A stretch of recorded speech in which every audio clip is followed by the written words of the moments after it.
Hi there, everybody. Welcome to your 4 to 5. Eric Chilton here with Lauren Coleman and Ben Briscoe. Hello, everyone. We're starting with a big story developing right now in the Triad.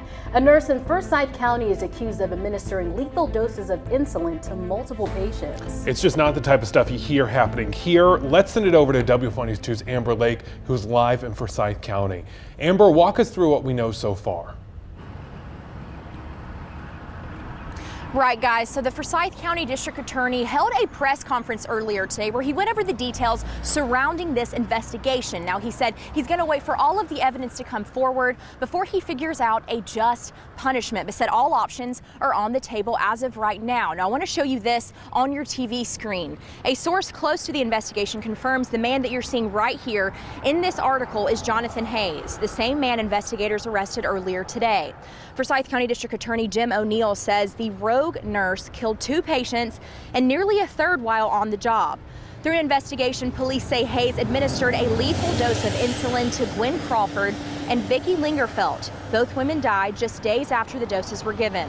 Investigators charged Hayes with murder in relation to their deaths. Winston-Salem police also charged him with attempted first-degree murder after administering a nearly fatal dose of insulin to a patient, Pamela Little. Little did survive. Hayes was fired during the investigation and is currently in police custody. Now, neighbors of Hayes told me that they heard banging on his door this morning, and the next thing they saw was Hayes being taken out in handcuffs. You can see investigators taking bags of evidence out of Hayes' home on Ransom Road. The police investigation began on March 21st when Atrium Health Wake Forest Baptist Medical Center officials called detectives to the hospital about Hayes. The acts of this one bad actor should not be a reflection on the medical professionals that provide excellent care to this community.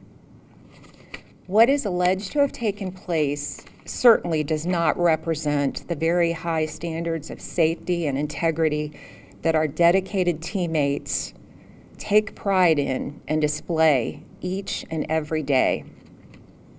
We have conducted an in-depth analysis to ensure we have done everything possible so an event like this can never happen again. Now, investigators said based on probable cause, they do not believe this is a case of malpractice. Right now, they're still investigating a motive. If you or anyone you know may have information on this investigation, or you recognize that nurse, you might have had him, you think maybe there's another victim, there's a hotline available Monday through Friday from 8 to 5 p.m. Take a picture of this number on your screen. You can also watch the full news conference on this investigation on our website, WFMYnews2.com. Several people spoke, including representatives from Wake Forest Baptist. This is still a developing story. We will have more throughout the evening and on WFMYnews2.com. Let's get to your 4 to 5 roundup. A fire in the bathroom at a Triad school forced students to evacuate. It happened around 10:30 this morning at Johnson Street Global Studies Elementary in High Point. No one was hurt, but students were sent home for the day. The cause of this fire is still under investigation. Right now, it isn't clear if students will return to the building tomorrow. We'll let you know what we find out. Well, the family of a murdered Dudley High School student is calling for justice. Greensboro police say someone shot 17-year-old Jazari Harper on Rollins Street earlier this month. He was taken to the hospital but died from his injury. Harper's family says he was a senior with aspirations of becoming a musical artist. They say he spent a lot of time working in studios and was set to graduate this year. If you know anything about this crime, you can leave an anonymous tip with Crime Stoppers. We continue to follow the fatal school shooting in St. Louis. Police say the 19-year-old gunman Orlando Harris was armed with an AR-15 rifle. They say he appeared to have more than 600 rounds of ammunition. Some was strapped to his chest and some left in the stairwells. Harris killed 10th grader Alexandria Bell and 61-year-old PE teacher Jean Kuska. Police killed the shooter in a shootout. 7 other students were also wounded. The news headlines today can be heavy and weigh on all of us, but imagine if you had to add that to the burden some of our veterans carry. A North Carolina organization is doing its part to lower the suicide rate among veterans in our state. Veterans Services of the Carolinas is a faith-based nonprofit providing housing and employment services for veterans and their families. Director Brandon Wilson says mental health services is also one of the organization's top services. this past spring, the VA has made suicide prevention among veterans actually their #1 clinical priority. Right now, we know that 17 veterans a day are taking their lives across this nation. That equates to about 4 a week here in North Carolina alone. The group recently received a suicide prevention grant from the U.S. Department of Veteran Affairs that will allow other organizations like churches, businesses, and nonprofits in the community to be a part of the solution to mitigating suicide across North Carolina.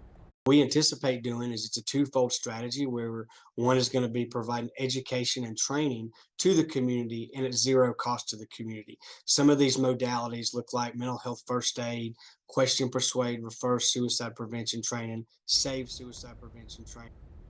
Wilson says the grant will also help create crisis response teams made up of community members and veteran services of the Carolinas staff. VA can help you with your benefits, but community helps you with what you need. And veterans, we need to do a better job of our veterans entering back into the civilian sector.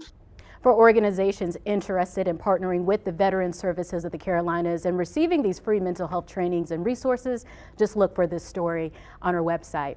I think this is a really great initiative because we do a lot of stories about their services for our veterans. There's help out there, but a lot of times those veterans don't know how to get that help. So if you could combine people in the community, different organizations to partner to offer that help, I think that's a great thing. Also, you know, you could probably understand this better than we could, but when you're in the military, because your father's military, what a different world it is when you get out and you're back in the civilian sector. It's like a complete redo. And for those that have been serving our country for, in some cases, decades, you know, it's tough to make that transition. And we are all so thankful for the brave men and women that do step up to serve our country.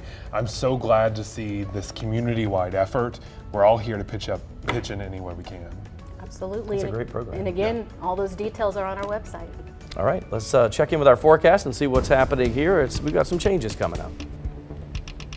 Yeah, this is a look at our Burlington sky cam. Those flags are waving. We see those clouds out there. Those stratus clouds is what it looks like. Overall, it's been a very nice day. These last couple of days have been it looks like a bug is trying to join our camera view. Those nasty stink bugs have been out and about, those creepy crawlers. We're seeing them over the next several days as well. Jumping on over to this time lapse of Winston-Salem throughout the day today, we've had some clouds. We've even had some fog in some locations, but overall, it has been a nice afternoon, no matter where you're located, whether you're in Burlington or Winston-Salem. The current conditions are speaking to that. 73 currently in Greensboro, 74 in Winston-Salem, 75 in Burlington, right in that order. Now, as we compare this to yesterday, that's roughly 2 degrees cooler than yesterday at around this time. So maybe we might be able to add at least a degree, but we're still in the above average range for this time of year. Tonight, temperatures should fall around the 50s. 54 is that overnight low.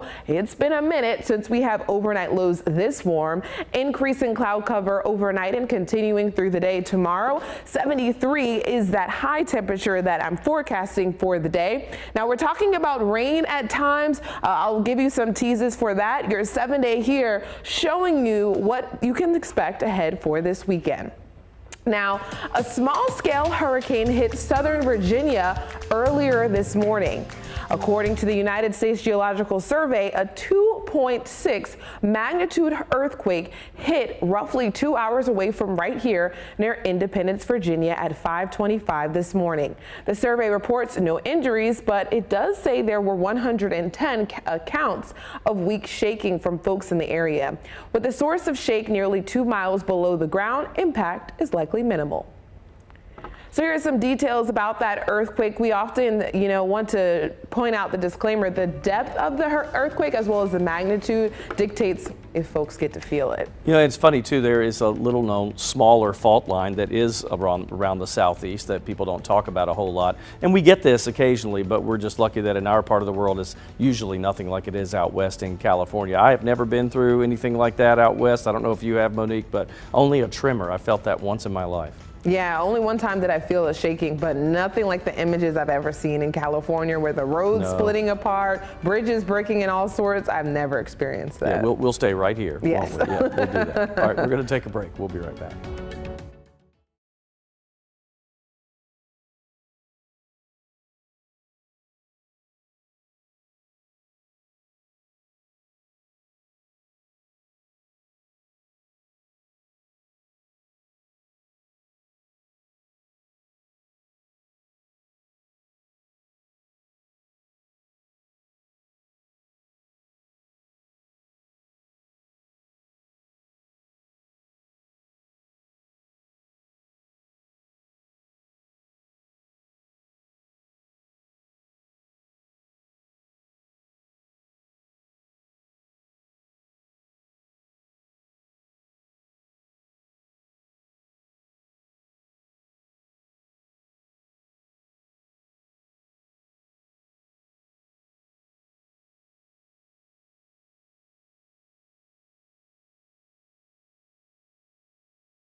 President Biden received an updated COVID shot and then delivered remarks on the country's battle against COVID-19. The updated COVID vaccine was rolled out to the public last month, but so far, Americans have been pretty slow to roll up their sleeves. Skylar Henry has more details from the White House. President Biden invited the media to watch as he received an updated COVID vaccine. Thank you. The updated vaccine is effective against both the original strain of COVID-19 as well as the Omicron variant. If you're fully vaccinated, get one more COVID shot once a year. That's it. But so far, only 19.4 million Americans have received the latest shot. That's about 17% of the U.S. population. I'm calling on all Americans. Seems like you're having to make this case again. All Americans to get their shots just as soon as they can. Your old vaccine or your previous COVID infection will not give you maximum protection. The White House is beginning the push to increase vaccination numbers, saying now is the time to get protected ahead of the upcoming holiday season. You can spend Thanksgiving with family and friends with a peace of mind knowing that you've done your part for everyone's well-being. This comes as a respiratory virus known as RSV is already sending children to the hospital, and flu season is just getting started. We're already seeing a rise in flu and RSV and other respiratory illnesses, especially among young children. So take precautions, stay safe. And officials say the numbers will only rise as colder temperatures force Americans to spend more time indoors for the winter. There's a new COVID testing site up and running starting today. Until 5 p.m., Haynes CME Church on Highland Avenue is offering free testing. It's going to be open Tuesdays and Thursdays from 9 to 5.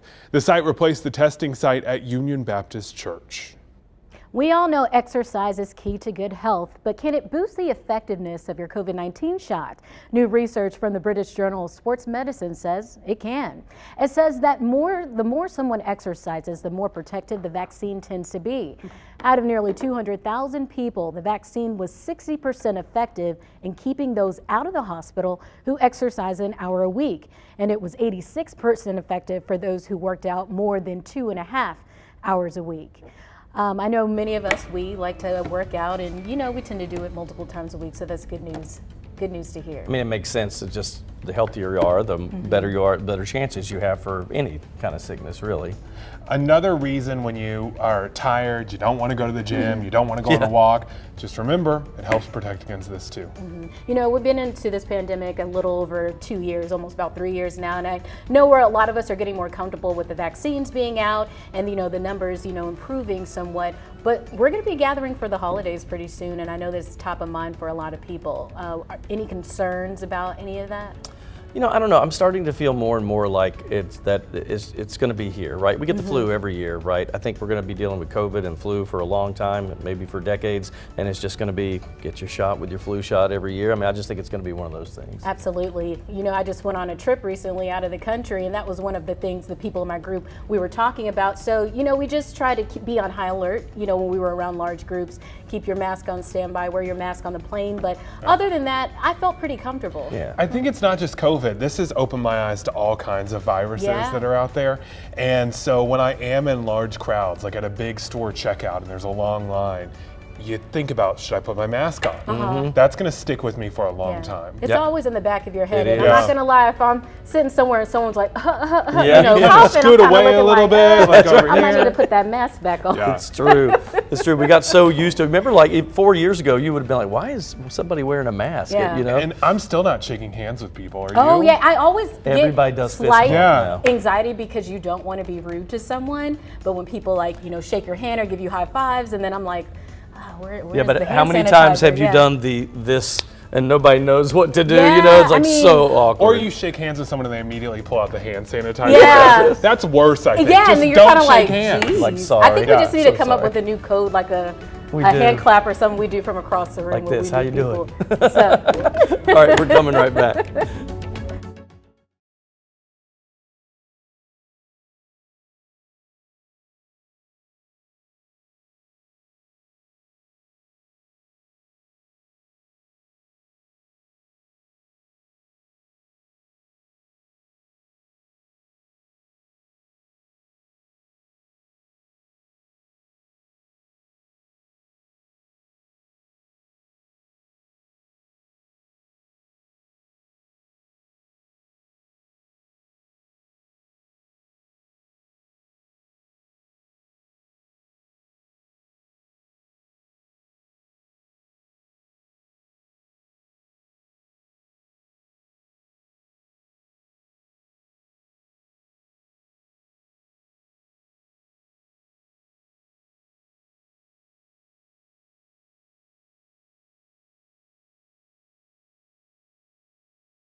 It's been nice the last couple of days, but as you might have guessed, the weather is expected to change soon because it's always ever changing. This cold front stretching from around the Ohio Valley farther south to areas around Mississippi and Alabama, bringing in the possibility of storms, rain to our area. Well, not so much the storms part, and maybe not even the rain. It looks as though this front is moving through dry once it crosses the mountains, barely bringing a sprinkle. Some folks staying completely dry through the day, but we will see some additional clouds in the early part of your Wednesday. So let's take a look at the futurecast. It's bringing in the clouds as early as tonight.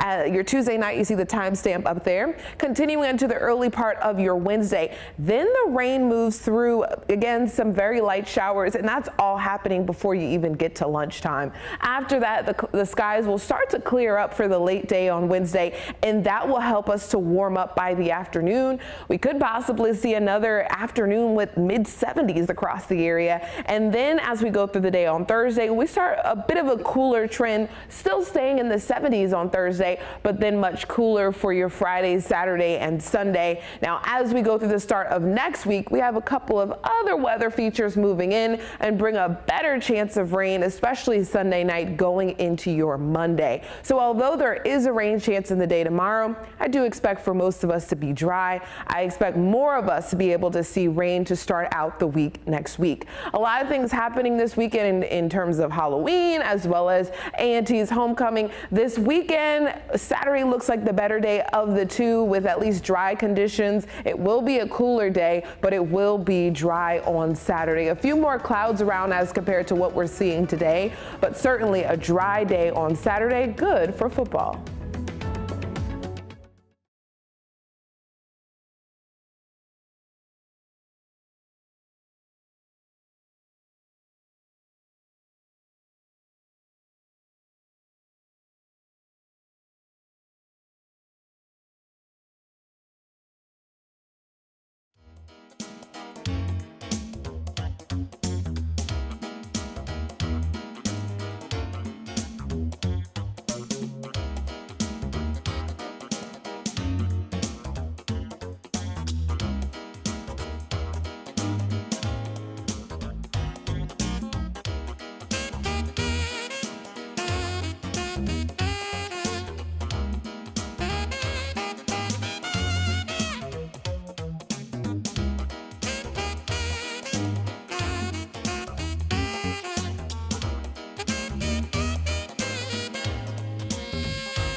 Well, we have a special Halloween-themed comedy airing right here on WFMY News 2. If you have not checked out CBS's new series, Ghosts, you're missing out. Yes, it won't make you jump in fear, but it might make you laugh your socks off. Here's your chance to meet the cast and hear a few of their Halloween costume ideas. There's one thing people say about Thursday nights, and it's that some fashion icons are gracing that screen. And the good thing is this Halloween, we have 8 co-stars that we can dress up as. At least they get to change their itchy shirts. If you're gonna dress up as Flower, you have to have some kind of peasanty top and definitely the rose-tinted glasses. What's the staples? There's a jacket, there's a long shirt. Recommend of length. You're gonna have to have an arrow in your neck. Pinecone Trooper's always up for an adventure. They gotta get the little red hat and maybe some sort of boa. I would just be wary for people to dress up as me for Halloween. I will just say that first and foremost. Second, yo, my native people out there, rock your mocks. The ghosts are stuck in their outfits for eternity, so therefore the actors are stuck in their outfits. Tell us about your costume. This is actually a period-accurate costume that I feel very lucky to wear. Underneath here is a sleeveless shirt because you will be absolutely hot. These gauntlets right here, they gotta be riveted in case something tries to bite you. Sam is often in a puffed sleeve, a little nod to her ancestor Hetty. We are setting trends for the next millennium. You mean you'll be here as always, wearing the same clothes as always? Precisely. The Halloween episode is wild. We've opened up the B&B. Sam and Jay are throwing a Halloween party that's just really a dud. Sorry, that was pretty lame. So to liven things up, Hetty actually suggests that Sam conduct a seance. Hetty has somebody from her past show up at the mansion. Mrs. Woodstone? Not a friend, but more of maybe a nemesis? Sure. There's even more supernatural than we've already leaned into, so people will have a good time with it. This one's really fun. This one feels the most ghosty. And you can watch that special Halloween-themed episode of Ghosts this Thursday right here on WFMY News 2. Starts at 8:30 p.m. You can also stream it live and on demand on Paramount+. I realized watching that, they must have the cheapest wardrobe budget of any TV show out Really? there. Because they wear the same outfit every episode. Okay, that makes sense because I was looking at the outfits and I'm like, we're supposed to get ideas from these. These look pretty expensive. You know, the dress and different things that she had. Well, and they were from whatever time period that they, I guess, passed away. I honestly have not seen this show yet, but it's getting great ratings and apparently it's funny. It reminds me of like, almost like Clue. You know how there's all these different characters and that kind of thing. Speaking of costumes, do you all have yours ready for Halloween? No, I need ideas. If you've got one, please let me know on Facebook, Watchdog Ben. I got a good one for you. I do it every year. You know, get you a black outfit, maybe some pants and a top or a dress if, you know, that's what you want to wear. Be an eclipse? Yeah, and no, get some ears. You can't go wrong with that. Like get some animal ears and then wear like all black. Like okay. That's what I've done the last couple of years. That's the easy one. Yeah. I bought 2 costumes decades ago that I have kept, and I just use them whenever I needed one. Do you still have the Batman costume? No, I rented that one. That was a rental. No, but I own a old school Star Trek, and I own Austin Powers. Oh wow! Oh, those are I gotta see when two good wait. ones. You went on air in that Austin I Powers. did. Yes, I saw did that a long clip. time ago. Oh, Yep. you got to do that this I need week. to bring that I'm back. sitting here trying to think, can I squeeze into one of those that you own? I don't think it's gonna happen. It's not gonna happen. I want to see the Austin Powers this Okay, week. we'll do that. Well, if you're looking for more frightening fun, we've got you covered. Text the word SCARE to this number 336-379-5775 and we'll respond with a link of haunted trails and attractions. Woo! We'll be right back.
Hi there, everybody. Welcome back to the 4 to 5. Eric, Ben, Monique, and Lauren. Lauren's Hey, back, by the way. I'm She's back. back. I'm back in the house. Rocking a new hairdo, by the way. Yes. Looking great. Just came back from vacation, but happy to be with you guys today. And happy to be with you too. And you can watch us on News, Fire Stick, Roku, and the News 2 app. Y'all, it is homecoming already. Can you believe it is that time of the year? The Aggies far and wide are making their way to Greensboro to display their pride in history. In fact, there's already an event happening right now showcasing a staple on North Carolina A&T's campus. And alumni and students are lining up to get the specially designed NC A&T Nike designed by senior Ariel Robinson. The shoe went on sale earlier today, but folks can get in person today at the Athlete's Foot in Winston-Salem. I want to show you some video preparation of the event. More than 1,000 people RSVP'd for the release. However, the store says, you know what, current students, you got first dibs. Look at the line there.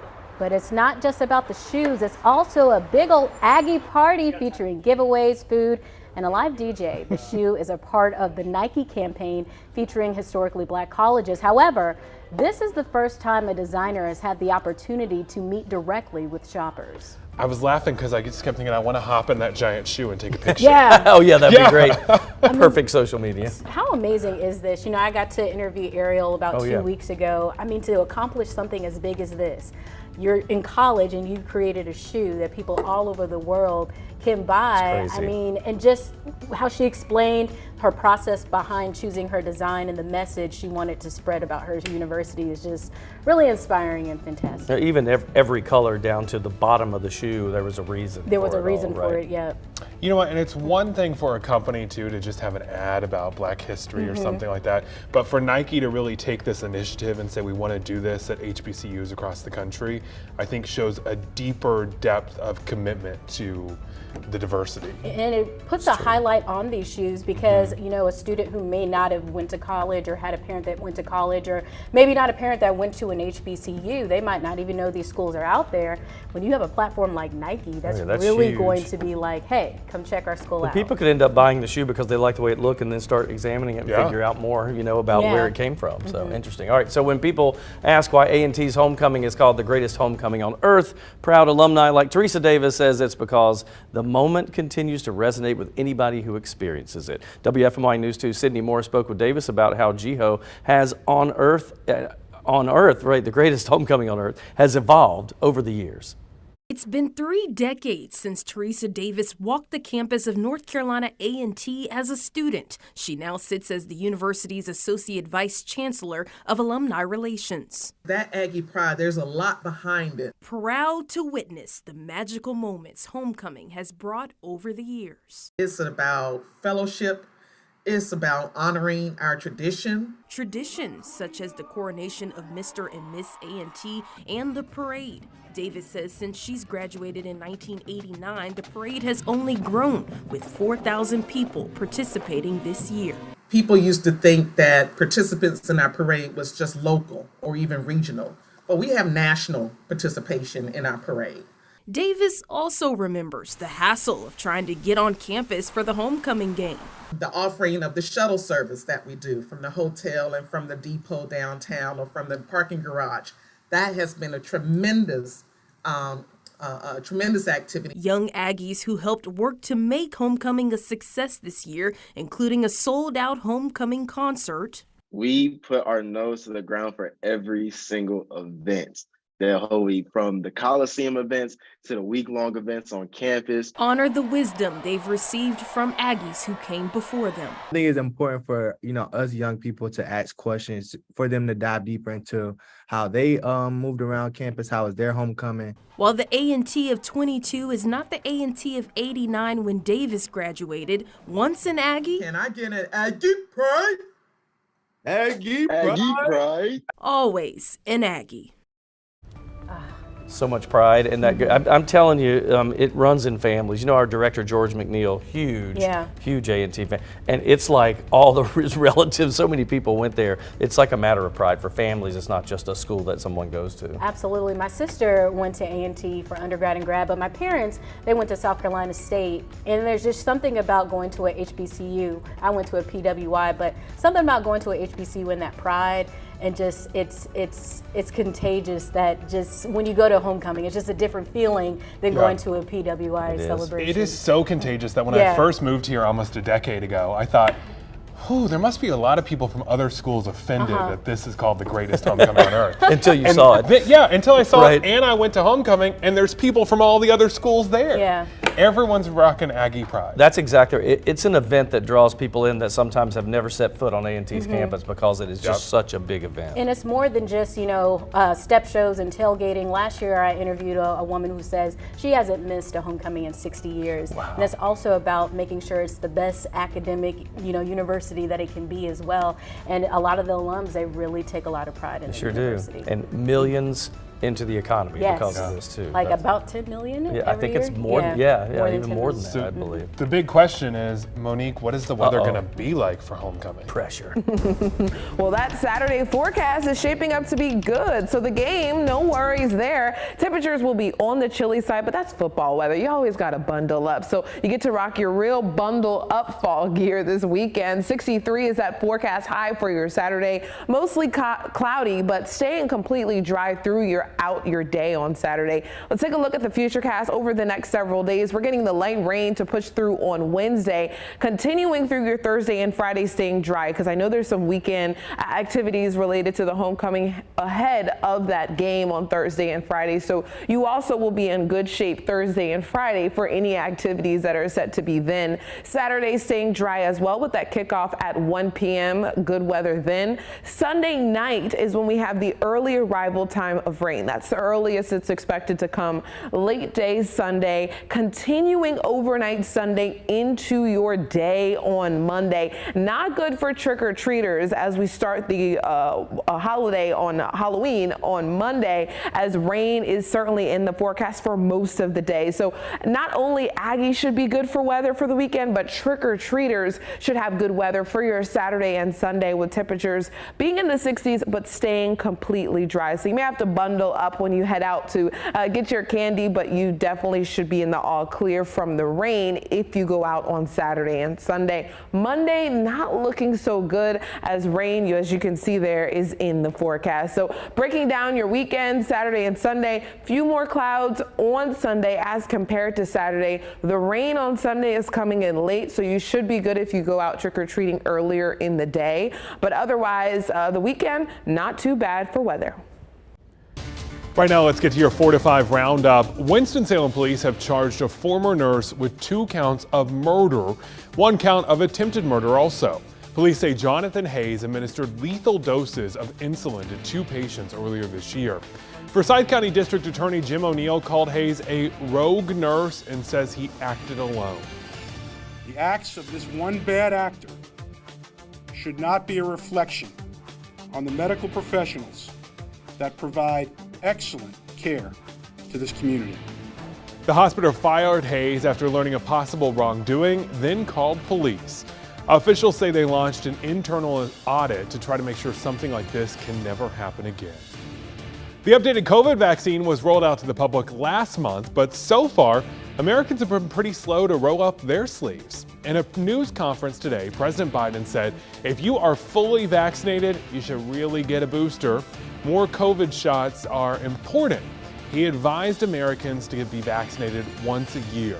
So far, only about 17% of the U.S. population has received the booster. You can expect a massive recall on sleep apnea machines going into the new year. The Dutch manufacturer Philips recalled more than 5 million machines worldwide. They say there's this foam that can deteriorate and release potentially harmful byproduct. Customers were supposed to receive new machines within the year. Some may not get theirs, though, until 2023. While they wait, customers have had to use risky products and remedies. And because of this, U.S. regulators considered taking rare legal steps to speed up the process. Another recall sweeping the nation. Unilever recalled nearly 20 million dry shampoo aerosol products. They say the products may contain high levels of benzene, a carcinogen noted to cause cancer. The company makes products for many brands, including Dove, Nexus, Suave, Tresemme. Customers are asked to stop using the products right away and go to the website to seek reimbursement. We'll be right back.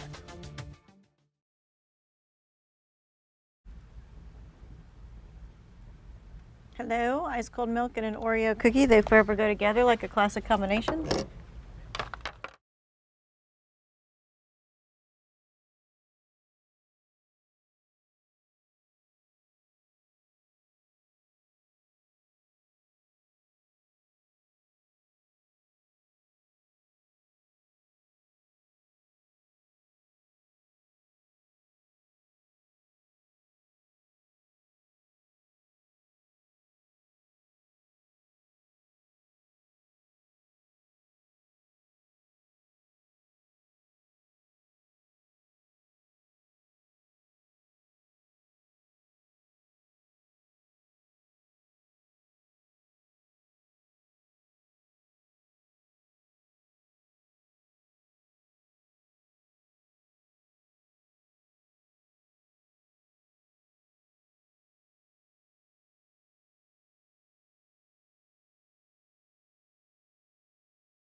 Well, you may have heard about the scary Netflix series called 28 Days Haunted. In this series, a paranormal researcher and a psychic stay in a haunted building for 4 weeks with no connection to the outside world. We're talking about just them and the cameras to document what they find. One of those buildings they featured in the United States is right here in the Piedmont. It's in downtown Madison. So, of course, we had to take a tour with owner Richard Miller of Madison Dry Goods Store.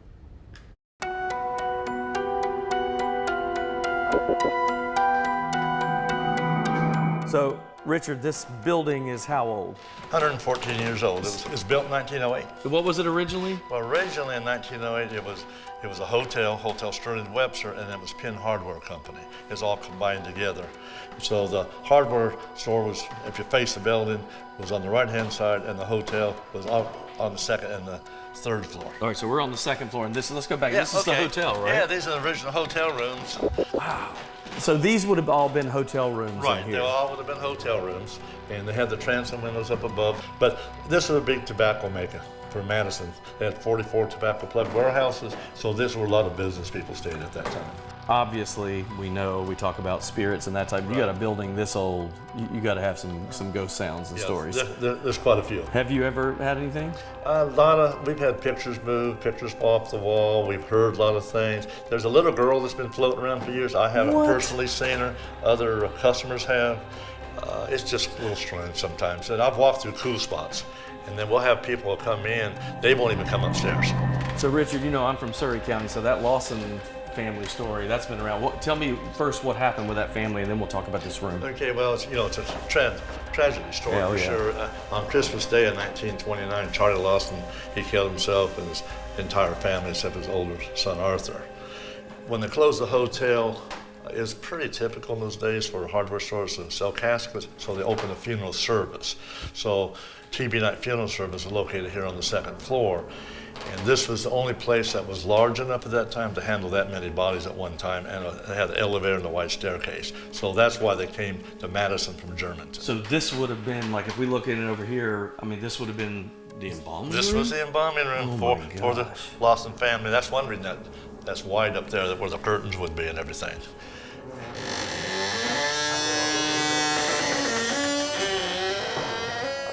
Richard, you took me to the 3rd floor. Not many people get to come up here, right? Absolutely. And the reason being, it's spooky. Lots of paranormal activity up here? Activity, a lot of cold spots. And in fact, if you're leaving, I'm going right behind you if you don't mind. If the owner says it's time to leave, don't you turn that light out, Manny. Don't turn it up. You survived. I made it. I made it. All joking aside, it is creepy. And so that last place where you saw us, the public can't even get up there. They leave that alone. Now, what Netflix did, they were there for 28 days. That's the thing, is that they send in a psychic and a paranormal researcher. There's a place somewhere in the Northeast, I can't remember, Connecticut, I think, in Colorado, and here. And 3 different teams, and they can't talk to anybody. They can't leave the house. They stay in there for 28 days, and they say the stuff. I've already started watching it. Wow. And So it's when incredible. are you staying the night? I asked him about that. He said, we don't let people stay overnight normally. Netflix paid him to let people in there, but it's a pretty cool place, and the history in that thing is unbelievable. Definitely going to check out that series. I like anything where I can learn more about the history of an area, but still get a little spook here and there. And how about that building has only been owned by 2 people since 1908? One family in the beginning, and then in the mid-90s, Richard took it over. How about that door creak? That's going to haunt me, that sound. Yeah, by the way, that was not a sound effect. That was the actual door. That was a real thing. Yeah. Oh, whew. I know. Crazy things going on. All right, let's see what Tanya has for us.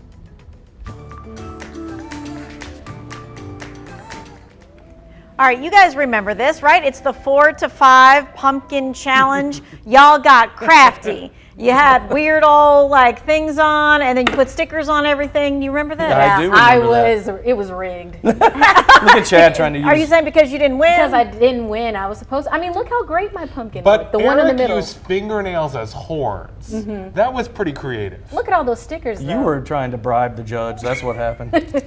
Okay, so this reminded me that you don't need to carve a pumpkin to decorate a pumpkin, right? True. All right, so there's a family in Florida I know that does this every single year, so I wanted to show it to you. This is Sharon's Facebook page. All the family comes over, right?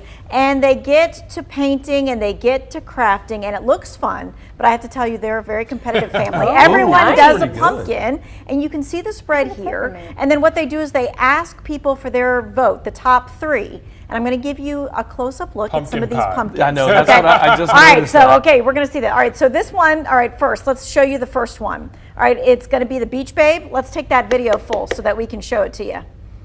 It's not that video, but this is all the people. So the Beach Babe is all the way there on the left, using the tin foil. Oh, it's got a bikini on. That's right. I see it. To make sure that she gets all the rays. And then I want you to take a look at some food. So in the back, there is a s'more. I got that. Yep. All right. There's the Beach Babe. Okay, there we go. All right. And the then lipstick really makes I know. cute. So there's the s'more. There's the candied apple to the right, with the sprinkles included, right? And then there is the peppermint, which is wrapped in the wrapper, right? I like that one. Looking. Yes, and they took like off the top. flattened. They took Okay, off okay, the top. that's what they Okay. did. All right, so let's go to the next ones because these are the funny ones. Hence the pumpkin pie, of course. The pie symbol and all on the pumpkin. Then there come the tomatoes. The price in 2019, 78 cents, and the price in 2022, $4.33. Where's I the lie? enjoy that. All right, so did you see in there what you thought were the winning pumpkins? What did you think? I think the peppermint. You like Because the my peppermint? I eyes do went too. straight to that one. I think it looked pretty. So interesting. It didn't I'll look vote like that a one pumpkin. too. Yeah, I like. They must have done Saran wrap or something. Yeah. Like Yes. that. So, yeah. I think because it's in Florida, the Beach Babe won. I know, I liked the Beach Babe one too with the whole thing, right? So we just want to say happy decorating, friends. And if you got a great one, show it off. I put all of these on my Facebook page. okay. So I want to see what you come up with when it comes to your pumpkin. You don't have to carve Color it. and see which one won for us. Now I want to know. Yeah. I know. I thought you were about to tell us it was the peppermint. Oh, I don't know that anyone in that family is going to say, yes, I'm They the won't winner agree. and the rest of you are not. They are not They going don't to have, agree. votes on it? They do have votes on it. Oh. I'll see if I can find Yeah, it. we I want to gotta know. find out. Put All it on right. your Facebook page.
The southeast has been warm the last couple of days, unseasonably warm. The triad still sitting at 73 right now. If you look areas just to the south of us, Atlanta at 76. They're in a warmer spot. Behind us, though, is the cold air, and it's headed our way, all behind that cold front. Now, we're not going to see a big change in temperatures just quite yet. Even though the front is expected to cross tomorrow, we're still going to have another warm day in the forecast, and even on Thursday, we'll still be unseasonably warm. As we go into the weekend, that's when we'll start to feel more of the impacts of the cold front, with temperatures falling and staying in the 60s. So let's take a look at the temperature forecast. You see tomorrow we're back in the 70s, and then as we go throughout the day on Thursday, we're topping things off in the 60s, upper 60s. Friday, we're staying low in those low 60s, and for your weekend, we're staying in the low 60s as well. Here's one last look at your 7-day for this 4 p.m. hour.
Yeah, 1, 2, 3, 4, 5, 6, 7, 8. 1, 2, 3, 4, 5.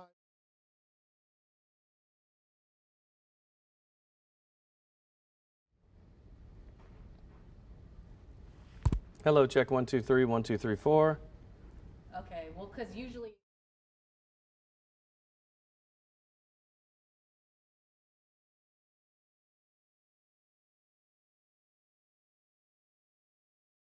Eight, 9, 10, 11, 12, ha! 3, 4.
Hi there, it's time for my 2 cents, and today I'm going to teach you something. We're talking cold weather because it is cold. Well, just wait till January, you'll wish we had this back. But we're going to talk about some elements of cold weather and kind of give you definitions and reasons why things happen with our body when things get cold. So we hear about frostbite, and this usually is not what we'll get here because that's more severe than frost nip, in case you hadn't heard. In frostbite, a lot of folks, they live up in International Falls, Minnesota, in that neck of the woods, the skin and tissue actually freezes. Now this is very, very dangerous.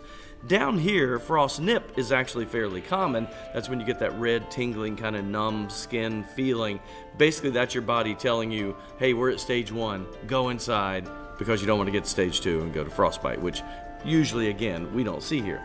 Interesting to know, because frost nip, you don't hear people talk about a lot. Now, what about the old runny nose? Yep, you know how that works. You got to keep tissues in your pocket if you're going to be out in the cold air. I know me, when we're out doing live shots and when I was a reporter, even as an anchor, if it's cold, you keep tissues in your pocket. Why does this happen? Why does the body do this? Believe it or not, it's a signal for the body to tell the nose, hey, make more, mucus, because we need to keep humidity levels of the air coming into your airways at a certain level so that it's not so dry that it kind of damages the lungs, and then you start coughing and wheezing because you have so much cold, dry air in your lungs. Interesting. Shivering, everybody knows that, sometimes that can be violent, right? What it is, it's your body's way of almost doing like exercises. If you're out in the cold and you go for a jog, your body temperature will warm up. So this is your body, when you're not exerting, having those little, almost like mini contractions over and over and over to generate enough heat and then stop your body temperature from dropping rapidly. There you go. You know what the answer to all this is? Live here or further south, don't go north, and put a coat on, for goodness sake, and go inside. That's it. We can stop all that. That's just my 2 cents. That's your 4 to 5. WFMY News 2 at 5 starts now.